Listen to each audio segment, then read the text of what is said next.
I'm Kate Smith, and I'm the Chief Color Maven at Sensational Color, a consulting company I founded in 2001. And I became a color expert not because I set out to do it, but my love of color led me to pursue a design degree.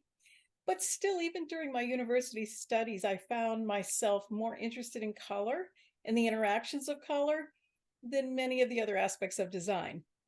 So when I began a career in product development and marketing, I I was fortunate to work for many or several, I shouldn't say many, several top Fortune 500 companies. And as I worked my way through the executive ranks, I was basically tasked with color trends and capitalized on that opportunity by being able to work with some of the best in the industry. And I was fortunate that I had that chance because it really helped me take what I already knew and loved about color and hone it in the market for marketing and for product development. And so when I opened my business, I thought I was going to do more general product development, but within the first year, it was clear to me that the skills that people wanted that I had all centered around color. And that's really still what I do today. And I've been doing it for all this time, and I love it as much today as I did when I first started.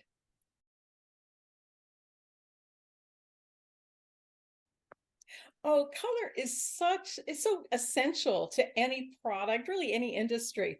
But whether classic or contemporary, the materials and colors that are what give a building its personality both inside and out.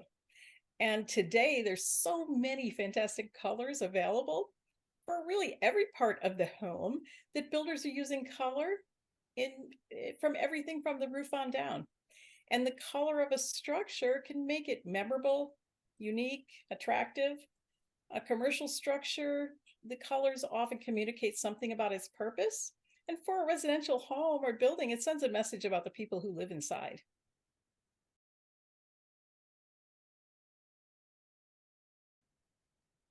Oh, color influences everyone every day is so much more than what we most people even realize.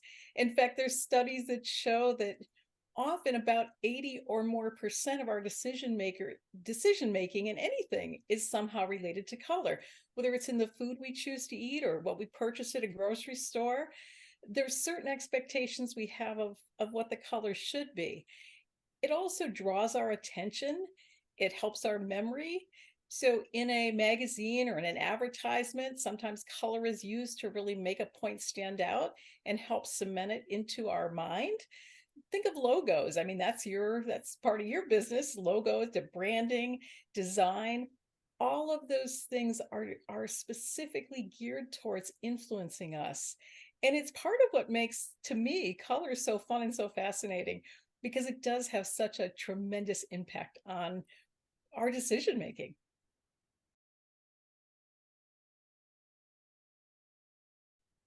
Oh, it's really a great question to think about colors and their influence on us. The one that most people can relate most to is the color blue and how it helps us when it's soft and quiet, a little bit more muted, to calm us down.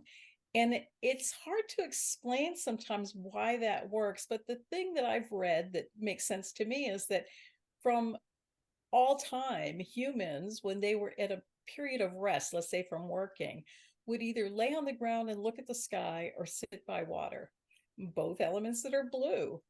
And there's something about that that helps our body calm down, where red has the opposite effect. Red actually makes us speed up our heart rate increase, maybe even make our palms a little sweaty, gets us a little excited. So color can have a physical influence on us as well as kind of a psychological influence based on often more learned responses of what we relate to certain colors.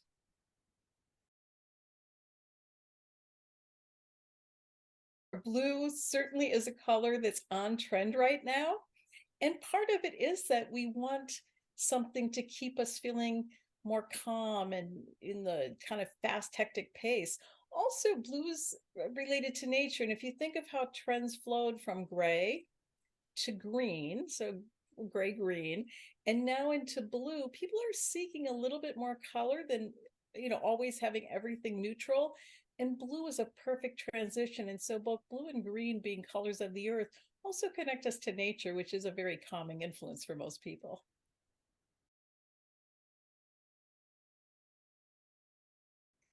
The most surprising thing to me, and the thing that makes color endlessly fascinating, is its ability to change based on what surrounds it. So the context of how we see a color or where we see a color, it can be the lighting, it can be the other colors around it. The color, the color itself does not change, but our perception of the color changes, and to an incredible degree. And when I was in design school, we spent a lot of time doing basically exercises of where we juxtapose different colors to determine how they changed based on the color we put around it or beside it, or what the lighting was. And so to me, that's the thing that makes it, I think, surprises most people. They wouldn't understand that when they move it into their home or they put a pillow on a certain couch, the color can change, or at least how we perceive it can change.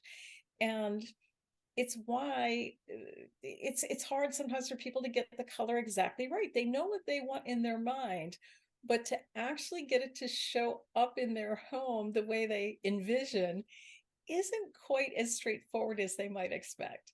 And so to me, that's the thing that surprises most people about color.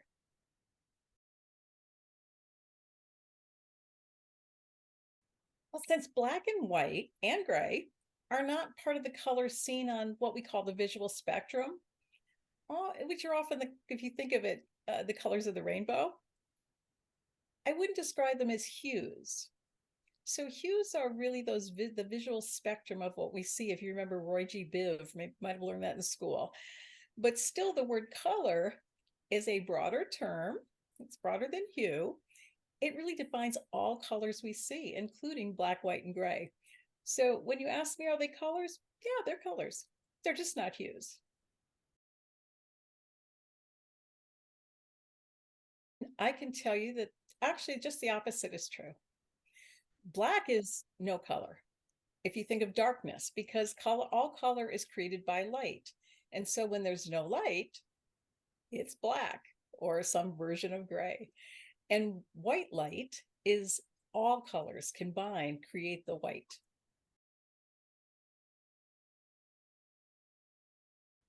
Oh, my favorite. From light tranquil turquoise to deep mysterious teal, any blue green appeals to me. And why? I think my favorite color was written in the stars. I was born on the cusp of Aquarius, the water bearer, and Pisces, the fish.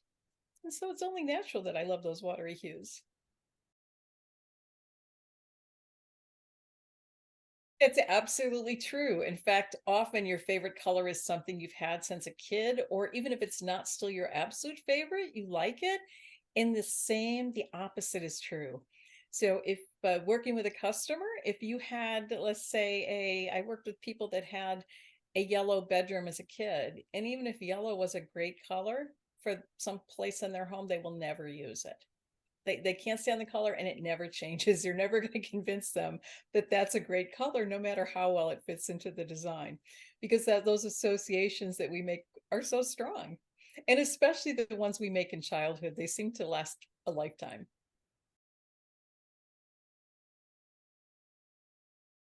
Oh, I think when you're looking at how the colors, I always say it depends on whether the personality of the business is the person or is it the business. And in either case, based on that, you try to capture the personality of the company in their colors so that when a person sees it, it speaks to them about something about the business. So whether it's purple and green, which doesn't sound great, but it was a color that a friend of mine used for her logo that totally reflected her, just like the perfect color combination, or like your logo. When I look at your logo, I definitely have an idea of what your business is. So it has a very design, sort of the high contrast of black, white, and gray, that high contrast, but then you use blue, which is a color associated with business, but you used a shade that was more upbeat, modern. a bit more innovative. And I feel like perfect. I mean, that to me says what your business is about. So it has that trustworthy, designy, and innovative all rolled into one with the colors that you chose.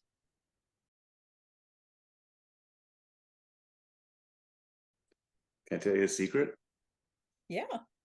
So the colors, the blue color specifically, and the gray that we use. So when we've lived in, my business is as old as my length of stay here in North Carolina. And so when I came to North Carolina, I thought, how can I connect to this location? So Oh, we use the same color palette as the Carolina Panthers professional football team. can I tell you something, a secret too? Sure. That when I was in my corporate career, I handled the NFL sidelines and team apparel. That was my division. And I did the Carolina Panthers first uniforms.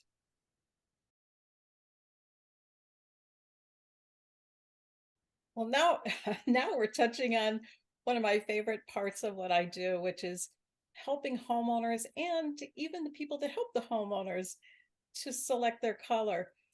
And the biggest difference when you talk about me being a color expert, there's many people that are color experts, know a lot about color, help with color, choose product colors. But the thing that differentiates me, or what I like to call my color superpower, is enabling others to be able to make a decision about color. So I rarely tell someone what color to choose. What I do is I work with them, I understand what they have in mind, and I guide them through the process by telling them what to think about and what to look at as they choose their color. Because there's really, people take a lot of pride in being able to make that decision, especially when it comes to their home. And so I so enjoy. In fact, oh my gosh, you're getting me a little teary-eyed. I get so emotional about it that when I think back about the the comments I received back from homeowners about how excited they are or how pleased they are or how much my guidance helped them to be able to choose something that they love for their home. And that is a tremendous reward. In fact, I keep a little email file called compliments and kind words. So if I'm ever having a bad day, all I have to do is look at that and go, oh my God, people are so thrilled and so happy when they are able to choose a color they love. And a roofing purchase is a big decision. I understand that. It's tremendous. And it anything on the exterior, if you can make a mistake on your inside, who sees it? Not as many people. But on your outside of your home, the whole world is it's open to the whole world to see. And so I do understand being hesitant. We had a customer and his wife, and they had narrowed it down to some colors that would be great on their home. And Robert was not sure. They just weren't sure of ready to pull the trigger. And so I walked them through looking at their home of what I would think about, what I would look at. And it just made them be able to make the decision to feel confident about it. And I also work with the sales team. And DaVinci Roofscapes has a fantastic sales team, both inside and out. And I have to say, they're so appreciative. But I even got notes from the sales team. Stephen sent me a note that says, hey, you're making me look really good with my customers. And in fact, this order closed and they've already placed it this week. And things like that are very rewarding to me. So there's many things I do with color, with helping customers, with helping companies. But I have to say, the most rewarding is knowing that I've helped a customer come to a decision for their home that makes them really, really proud.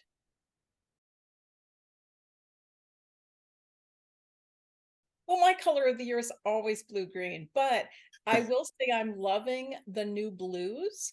And I think the thing that I always look for is colors that are a bit more sophisticated. So I'm going to tell you another little secret about color. So, one of the things, and why, as a color trend forecaster, I say one of the best predictions I made was way back in the early 2000s of predicting that people were going to develop a much greater interest in color and a much more sophisticated view of color. And what I mean by that is that the more liking more neutrals and sophisticated tones. So not just the everyday grays and beiges, but grays and other colors that combine multiple colors. And I like to call them, and I have for years, call them the ish colors. So if you find yourself describing a color as greenish grayish or bluish greenish gray or brownish beige or when you can't quite pin a descriptor, a clear descriptor on the color, it's because it's a rather complex color. And once people begin loving those more complex tones, they never go back. They always want a more sophisticated view of the colors that surround them. And so when I look at that and I look at the blues of this year, it's not just the everyday blue, but it's the tones of blue, especially the blue greens, but any kinds of blues that are a bit more complex and have a bit more intrigue to them when you're looking at them.